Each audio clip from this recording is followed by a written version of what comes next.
So Jordan Peterson was recently a guest on Bill Maher's Club Random, his podcast where he sits in a Technicolor basement smoking weed and talking about how bad Trump is. This was a few weeks ago now. And the discussion between the two demonstrated why I think liberalism is a form of brain rot. Okay. Let me hear. I know. And so I'm really glad that you sat in on this one, not just because it's Friday, we're going to have a bit of fun, but of course, you are our long-suffering defender of classical liberalism in the office, political liberalism, not social liberalism. And so I'm sure you're going to be able to elucidate the distinctions and probably try and defend the tradition a little bit from what it has metastasized into. And speaking of which, before we jump into today's segment, if you'd like to go over to our website, check out all of our premium content. These are our Rumble live streams. Now, they're exclusive for a certain amount of time, but they are streamed to Rumble first. We take super chat questions from our audience, and this isn't behind the paywall. It is free, but of course, with as little as £5 a month, you can get all of our premium content. I'll be mentioning more of the premium content that particularly you have done with Carl recently throughout the podcast. This one was on James Lindsay's conception of liberalism. It was a sequel to our discussion of Christian nationalism. We only did two because we ran over time in the first one because the discussion was so rich between myself and Harry. Harry spearheaded this one with James Lindsay's conception of liberalism and how actually the complacency of liberalism, social liberalism in particular, has led to the fertile soil from which woke has sprung. They're not disconnected. There's actually a continuity between the two. And I think Bill Maher actually shows that off. So this was the Club Random episode, and you can go and watch the full thing in your own time. What I've done here is I've clipped a few sections. So the first clip I wanted to go to, Bill Maher insists dogmatically that wokeness and liberalism, and this is American liberalism, have nothing to do with each other. So let's play the first one. Oh, Jack, can we go to the first clip, please? Except, when do you think the left goes too far? may I use my lifeline? Yeah, absolutely, absolutely. Call the people who know. Okay. What I mean, you mean they haven't already? Well, but how do you know? Like, what's a marker when Trump for gets you? reelected? That's when you know. What would you regard as behavior on the left that's unacceptable from the perspective of someone who's essentially liberal? How long have you got? I mean, the theme I've been trying to promulgate as much as I can the last 5 years, partly just in self-defense of people who say I've changed, I have not, is that wokeness is not something that expands on liberalism. It's something that undoes it. And I think you are on the same page generally. I mean, to give a few examples, color blindness. Wanting to have a colorblind society where we don't see race is classic liberalism. Certainly what Obama was going for. That's not wokeism. Wokeism is race is front and center to everything. So that's part of that. So that, to me, that's an extension of the insistence that someone's primary identity is signified by their group. Right. Which again, this is exactly what old school liberals were fighting against. Don't characterize somebody by that. Okay, so they completely invert it, and then they get mad at us for somehow we're conservative. No, we're not conservatives. You're just not what liberals are. You're doing a different thing, which is fine. We're all allowed to do our thing, but you can't do this whole different thing and then take the term that used to apply but doesn't apply anymore. I mean, there's many colleges that have segregated dorms. Okay, again, you do and graduation ceremonies. Yes, you do you, but this is not liberalism. Okay. And certainly in the realm of gender, I mean, liberalism is always about tolerance for let's celebrate and allow everyone to be protected and respected for who they are. That includes homosexuality, that includes trans, which of course is a real thing that happens. That's different than rewriting the anatomy book from page 1 so that every kid who comes out, it's a jump ball and there's no such thing as sex, it's only gender. And again, this is something different. It's not liberalism. So you can't say, oh, you don't believe in that, you're not a liberal.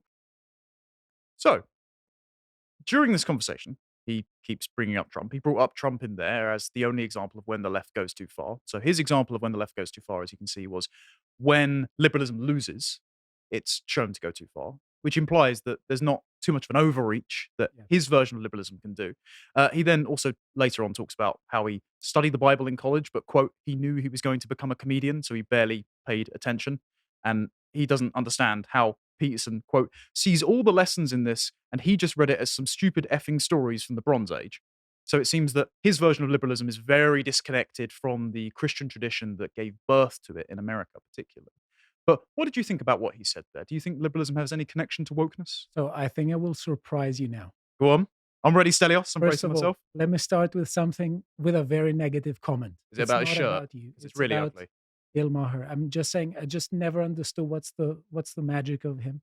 Why? I just don't Because find him funny. he And also, dresses up lots of his statements in this sort of smarmy sarcasm, and so it makes midwits feel really superior. yeah, but sometimes this is exactly what it does, Yep. and it doesn't look bad. It doesn't age well. So I saw a clip of his some time ago with Dennis Prager. Yes. I think it was 2019, and Yes. he was acting in a very weird way. Well, because he was He was talking. acting and talking as if Dennis Prager is a fool and an idiot, and Yeah. he's not. But the whole way he was acting was incredibly performative, and it was clear that he was acting like a sophist there. Yes. Now, occasionally he may have said a thing or two. I agree with him, but you know, I don't. To be honest, I don't remember. It's just that I agree. I remember that I didn't disagree with everything he said in the past. Now, let me say something good. I think that you said something really good in the beginning and how you phrased the discussion, which after your first sentence, because the first sentence was how liberalism is brain rot, but then you started qualifying. Mhm. And I don't think that there is anything wrong with qualifying. And actually, I think you qualified quite well. There is a distinction between classical liberalism, social liberalism, all kinds of liberalisms. And basically, it is really good to show that there are distinct versions. And actually, these are umbrella terms. It's very easy to basically take one view, like conservatism with capital C, and attack it wholesale, or liberalism with capital L and attack it wholesale. But that's not productive. And there's a reason for that, because a lot of the times when people criticize views, they want to stand out in the crowd, and they want, for instance, their criticisms to appear incredibly radical. And one of the ways in which they do it is take one of the values the other side claims to have, such as, for instance, liberty on the one hand, or community on the other hand, and just try to attack it completely, say that it is not a value. So when people attack liberalism with a capital L, I think that they are having a problem that any kind of solution that they're going to offer will not include liberalism as a liberty as a very important political value. See, I disagree, and I don't think Let me liberalism. just finish my Well, point okay. and hear you. So I think that, for instance, if right now there must be a alliance between classical liberals and conservatives. I deeply believe that. Okay, but if, for instance, each person from each side tries to completely dismiss the other view, they are going to end up with really bad suggestions, because their values are going to be very one sided. For instance, right now, extreme liberty is bad. It's license, it's anarchy. It leads to the disintegration of societies and communities. It leads to what is actually what we're talking about, the atomized individual. On the other hand, an extreme focus on community would lead us to a kind of collectivism and the extreme rejection of individualism. And I think there needs to be a marriage of these two. And in order for us to do this, I think we need to be a bit more careful and do what you did to qualify. And instead of saying I'm attacking conservatism, or I'm attacking liberalism, or I'm attacking any other view with a capital front letter, we say, okay, let us see what are the fundamental values that each of them advocate. And let us see whether these values are really important values that we want to uphold, and whether actually society can survive without them, because society cannot survive without a focus on community or also a focus on liberty, the way I see it. Right. Okay. So I am going to attack liberalism with a capital L. Absolutely. And the reason is, one, it doesn't have monopoly on liberty. But two, I think Bill Maher, over the course of this conversation and in here, demonstrates how you cannot distinguish, particularly with the evolution of these doctrines and their common precepts, political liberalism from social liberalism. I think they have an evolution here. I think liberalism has a tendency to liquidate social bonds, because political liberalism is a framework without a normative ethic. That's why liberalism and Christianity are compatible, But without Christianity, liberalism evolves into social liberalism, because if you can't quantify what the good life is under liberalism, all you can just say is we need a system of political checks and balances so the state doesn't become that communitarian collective tyranny. Then if you look for an affirmative value system, then because it can't say what you should do, all it says is what things are getting in the way of what you want to do. So it becomes an eternal crusade of liquidating any kind of constraint that seems to be an imposition on individual liberty. Or, at the very best, you get people like Bill Maher, who are these complacent liberals and who say, well, that's not liberal. The civil rights movement was about individuality, despite the fact that MLK cavorted with and was funded entirely by communists and wanted affirmative action. But we'll gloss over that anyway. What you get then is a blindness to the movements that are using your liberal precepts to undermine your civilization. This is why when he says, "Oh, Obama was for individuality," no, he wasn't. He was fully on board as a leftist lawyer, so he would have been familiar with critical race theory, with things like affirmative action. He was fully on board with group-based identity. That's why he said, if I had a son, he would have looked like Trayvon Martin, giving legitimacy to the Black Lives Matter movement. And so I actually share Schmidt, and I know you don't like Schmidt, but his criticism of liberalism, where the value neutrality of liberalism is the cover of night by which subversive forces can enter your civilization, like critical race theory, and use your own values against you, like freedom, liberty, equality, material abundance, and subvert your values. And then you stand around going, well, what happened? I thought the left used to stand for free speech and anti-racism. No. They were always against you. They were just using you as a useful puppet. That's my concern. Okay. You raise a lot of excellent points, and I will surprise you again. First point, you said that liberalism does not have the monopoly on liberty. I fully agree with you. In fact, I have symposium number 2 that I did with Bo, Conceptions of Political Freedom, where we are actually talking about this. Now, and we are saying that, for instance, there are many traditions. We are talking about 3 traditions. One is the negative one, which is the kind of liberty that classical liberals are mostly talking about. The other is the positive one, and the other is the Republican one. And at the end of the day, we are saying none of them in isolation works. We need to fuse both of them. So if what you're saying is that classical liberalism does not have a monopoly on liberty, in that sense, then we're in full agreement. What I would try to say is that in attacking classical liberalism with a capital L, or liberalism, as you said, with a capital L, we are very likely to miss the importance of negative liberty, which is freedom from government interference, and also by the deliberate interference of other people. Because at the end of the day, the point is that what classical liberals want, to a very large extent, is for the government to not tell us what we want, what we are to do. Maybe you are really happy with that idea. Well, no. I'm saying I think Bill Maher goes on to explain why that's not the case. Wait, now, when it comes to the religious connection you said between classical liberalism and and Christian values, yes, I think that there is such a connection, and the connection is not so much conceptual as much as historical. So yes, when we live in societies where people, for instance, become nihilists, and I don't mean necessarily atheists, but nihilists with respect to value in general, that is a very big problem for everything. But let me go back to a thing you said before. There are ways in which liberalism and people who espouse liberal ideals can be led into wokeness. There can be, and let me just mention 2. But before I mention them, I want to say that this is much more an issue of rhetoric and judgment, as much that is foremost, which means that the slide is not particularly a problem for classical liberalism. It's a problem for every ideology. Why? Because words change. And he said something unbelievably wrong. He said this term does not apply anymore. No, actually, if you have read any conservative literature, you will know that history matters. To a very large extent, we're historical beings. To understand ourselves, we need to understand our society and our history. So it just doesn't apply when he says that the term does not apply anymore. That's just a wrong way to view it. But let me just say one thing. I'll give you 2 ways in which this can disintegrate, in which liberalism can disintegrate into wokeness. And it has to do with, for instance, how we understand concepts. One is the concept of harm. Now, in the classical period of liberalism, there were people who were saying, for instance, that harm is just physical harm.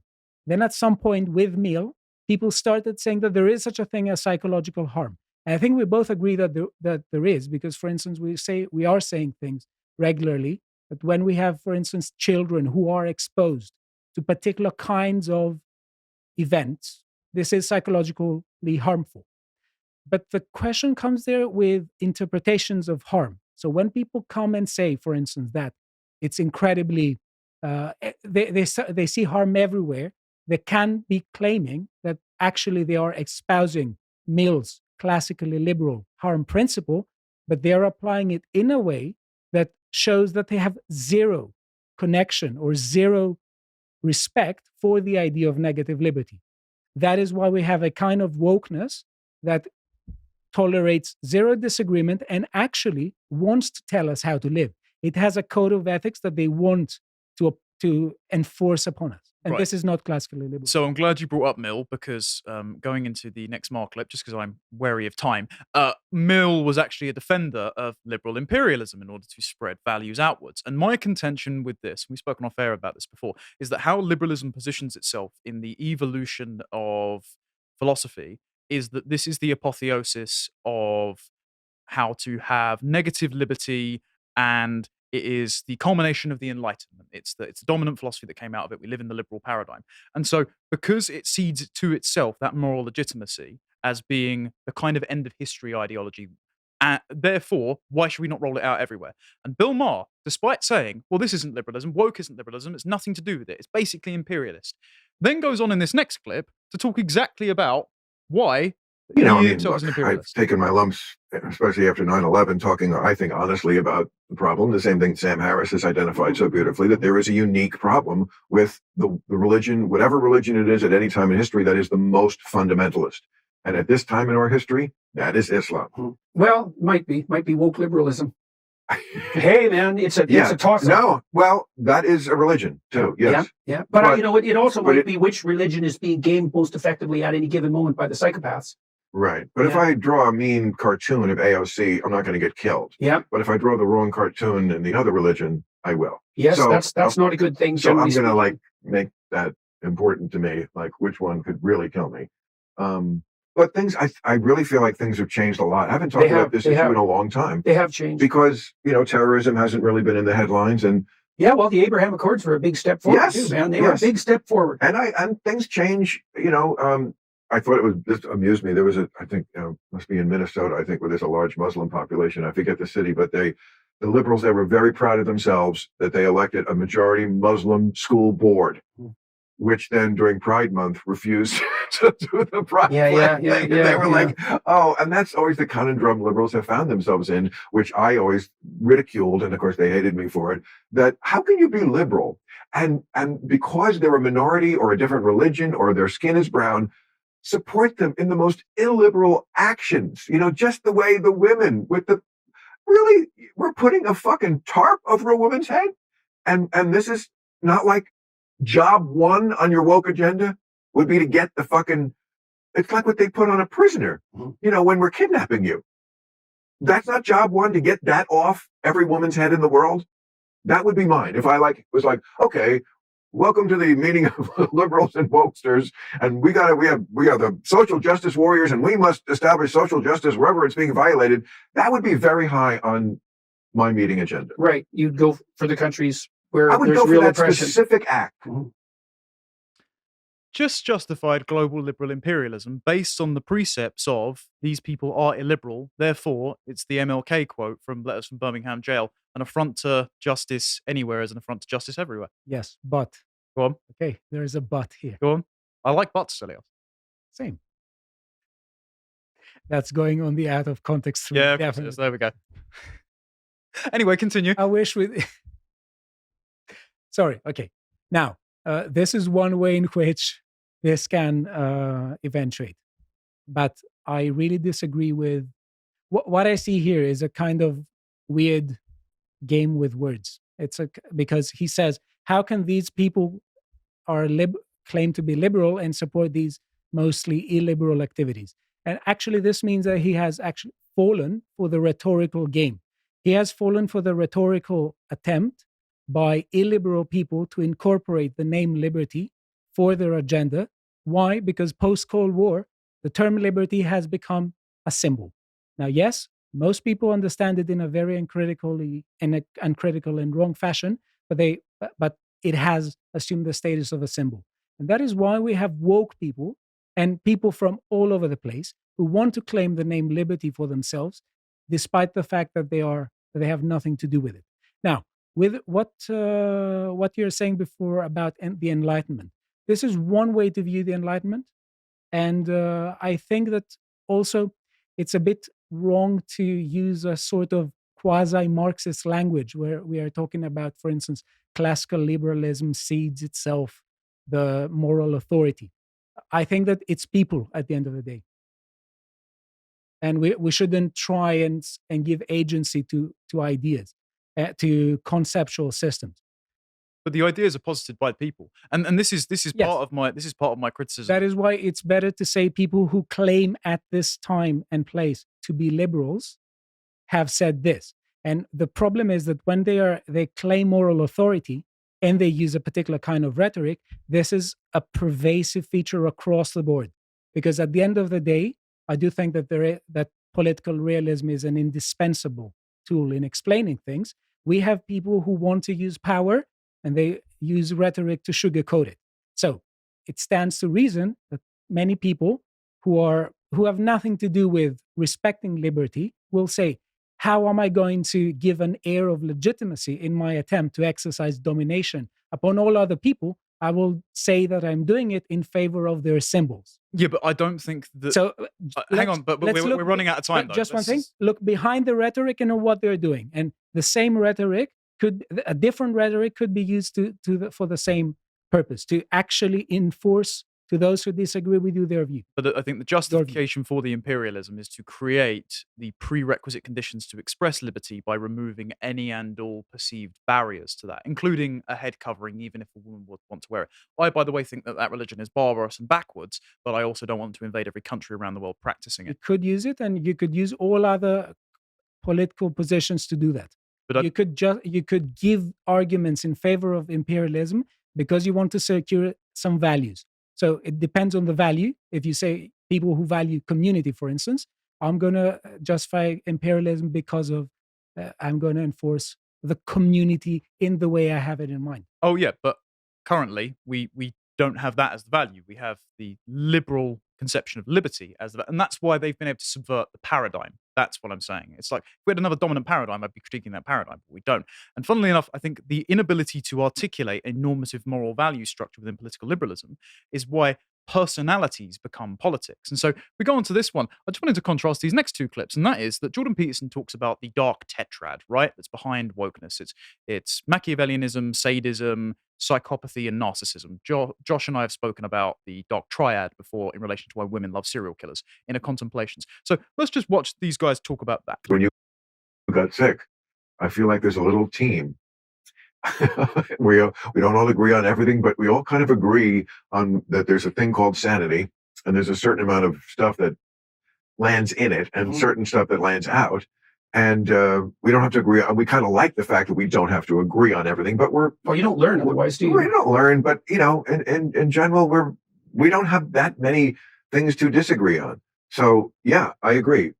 The idea that we would lose any member of the team, this little Avengers squad that we have, I feel like is very threatening, because I feel like there are people who only think all day long about how to cancel people, how to get rid of people. That is their raison d'etre. And they would like to think of themselves as social justice warriors, and they're just fucking mean girls.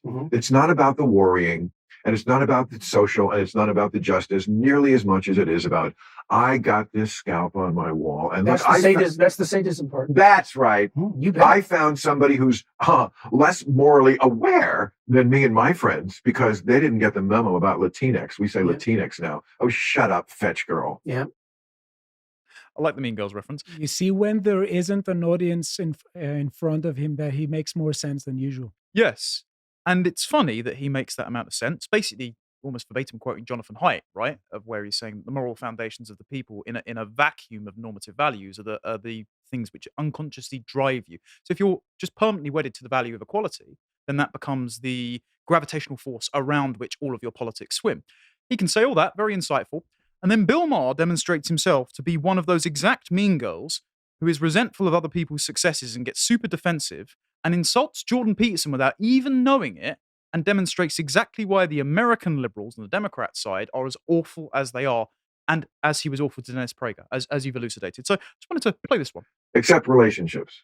I had to, it took me a long time to learn that I'm not really built for like the kind of standard. I mean, when you were ticking off like those 5 things you need to be happy or whatever. Yeah. Like, I must say that's the one time my bristles sort of went up, because I don't know if you're saying this exactly, but I've read it in other places. I mean, there's I forget the guy's name, but he's a famous doctor, and he wrote a book on how to like be, there's a lot of books like it, how to live to be a million years old, or, how to don't die if you don't have to. Right. Books like It's a good title. Yeah. You know what? It really is.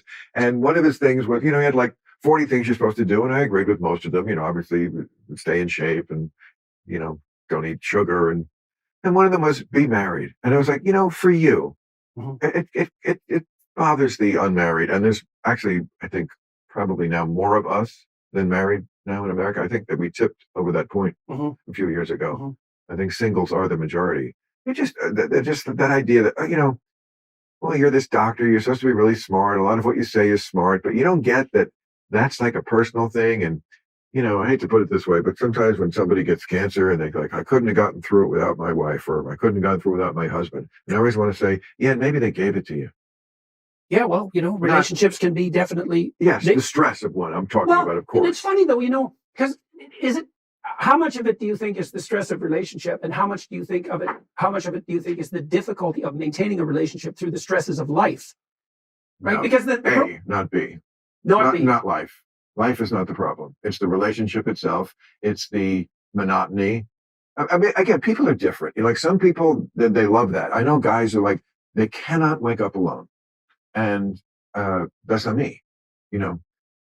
People are different, and I don't think we give that enough respect, that idea. I think there's a lot of this assuming if you're not, if you want to be happy, be married, just get in line, buddy. Come on. This is what we're doing here. We're doing the marriage thing to be, you do you, Yeah, we don't give it respect because, frankly, why is Bill Maher a respectable person? I mean, just look at the two of them there, right? Bill Maher is dressed like an overgrown child. He's got loads of booze and dope on the side of his table. Jordan Peterson is teetotal. And Bill Maher is sitting there suggesting that the stress of a relationship which he couldn't maintain might have given the other partner cancer. To Jordan Peterson, who has just recovered from a debilitating illness because his wife had cancer and they've been able to maintain their relationship. But the resentment exuding from Bill Maher is actually the prerequisite reason why he wants to be a liberal. It's why he wants to dissolve it's why he wants to dissolve those cultural expectations, because he feels bad about falling short in himself. So he wants a doctrine of politics imperially, which makes him feel less bad by other people living out standards which he knows he could never live up to. Well, I think that this is a bit psychologizing. I'm happy to psychologize, especially with a man in that shirt. I mean, it's okay. I mean, I genuinely don't like it, so I will abstain from psychologizing. But I want to address the substance of the issue you raised. There are people who are afraid of responsibility in all political positions, and they could be attracted to any kind of political position for all sorts of reasons. And very frequently, they're attracted to illiberal positions because they don't want the liberty and the freedom of choice. They don't want this responsibility of choice. If you want some psychology. Illiberal with a little L. Why? Because, as we've already established, there are socially liberal doctrines which dissolve standards as the prerequisite to liberty. So those people will be more attracted to the doctrine which allows them to evade the standard. Yes, but there are all sorts. That's not unique to liberalism. You could say, for instance, but it is to our current paradigm. Well, exactly. I don't accept the collapse of the current paradigm with what liberalism is. I think it's a logical extension. I think it's a logical extension on your part when you attack classical liberalism with a capital L, or liberalism with a capital L. And at the end of the day, it goes back. at the fundamental question on how do we relate to people who disagree with us on value systems. I think if Bill Maher is a person who thinks that, for instance, marriage is not good for him, most probably he's not going to be a good parent. So what would happen if, for instance, people like Bill Maher were forced by society and the kind of moral pressure, were forced by society to have children? Maybe he would be a bad father. Yeah, but you're saying moral pressure, you're saying state pressure, because this is the difference between. So with moral pressure, I think moral pressure should be exerted to the level where you are the type of person, you are formed into the type of person that's worthy of being a parent, like Jordan Peterson tries to do. And Bill Maher is saying actually, not state mandated marriages, just even advice that you should get married is actually oppressive and it's upsetting to people that can't quite hack it. So we need to dissolve the standard so I can feel better. I understand. There are people who say this, Yes. okay? But I don't see why, for instance, this is unique to liberalism. Oh, I think There are people, for instance, who want to say that, well, I don't want the burden of a choice, so I want to ask my local priest to tell me what should I do. Sure, but he's not saying that because he's identifying. He's not saying, but the same way that you wouldn't accept this argument against another position, I don't accept the argument you make for this position. But I'm saying that his version of liberalism, which I think is a logical extension from the paradigm that we currently inhabit, is in the same way as the wokesters that he says has nothing to do with him, trying to dissolve social expectations so everyone can have the fundamental supposition of moral equality no matter what their behaviors are. When you have people who have, let's say, the freedom to act, not all of them are going to act well.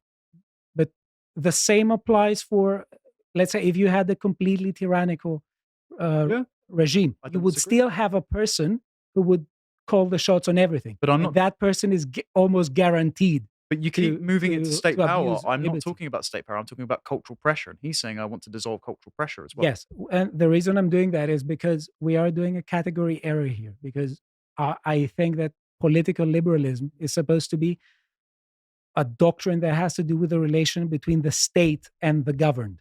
Yeah. It doesn't say that we are going to give answers to every question. It actually shows a lot of trust to civil society. Now, there should be moral pressure in civil society. I agree with you. But we should always think, when we want to try and force people into a particular play, let's say, we need to also be aware of the actors. It's not about forcing. Some people may not be good enough to be parents. It's not about forcing, it's about trying to provide moral guardrails. And those people that aren't capable of being parents should also have strict vocations, or that can't have kids, for example, that allow them to serve as spiritual parents in many such ways that Jordan Peterson is capable of being.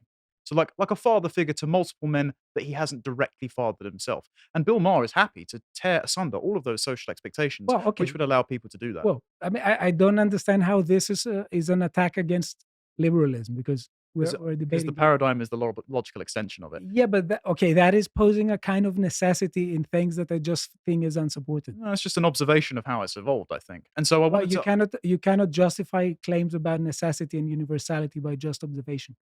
Well, I'm not saying necessity. I'm saying that it has evolved out of that because of the exact precepts. Well, some people have evolved this way, but there is wokeness in all sides. You could be a big C conservative and become woke. I don't think you can become a conservative wokist. I don't accept that position. Oh, you could. It depends on if people slowly, in a matter of decades, start eroding the idea of a community. And then you want to say that your ideal community is a community when everyone is respected, and to be respected is for all their wishes to be granted and for no one to disrespect them, then it follows that as a matter of wanting to establish a good community, you need to actually do that. Now, I reject this kind of community and this conception of a community, but I'm showing you how with language we can play along and justify all kinds of things with everything. It's a possibility, which is why I think you need a theological basis. It is not unique into... I'm just conscious of doing the last clip so we don't run over on your segment. So let's just go to the last one, because I just wanted to examine the character of Bill and exactly why he then gets defensive as soon as Peterson decides to say, well, maybe it worked for me. Why don't you give it a try? So I'm not the boyfriend. I wasn't good at that. I'm the king. Okay. It's great. You can have your boyfriend, your Lancelot, but it was just never the role that I was meant to play. So I just got more comfortable the older I got, to this day. you know. And of course, at some point that will end because, we are pushing, the age where I guess that is around the corner. But, until they stop me, I'll continue to live young. So, to answer your question, what keeps me going? I think a lot of it is that I like the fact that I didn't have kids, because then I didn't I didn't trade my life for someone else's life, which is what you sort of have to do when you have kids. It's noble and I get the sacrifice, but like what has sustained you? I mean, you talked about your parents and you're grateful to that relationship. Yeah. Why do you think you were so successful in terms of maintaining long-term friendships, but not successful in terms of maintaining because I don't long-term see it as a relationships? success.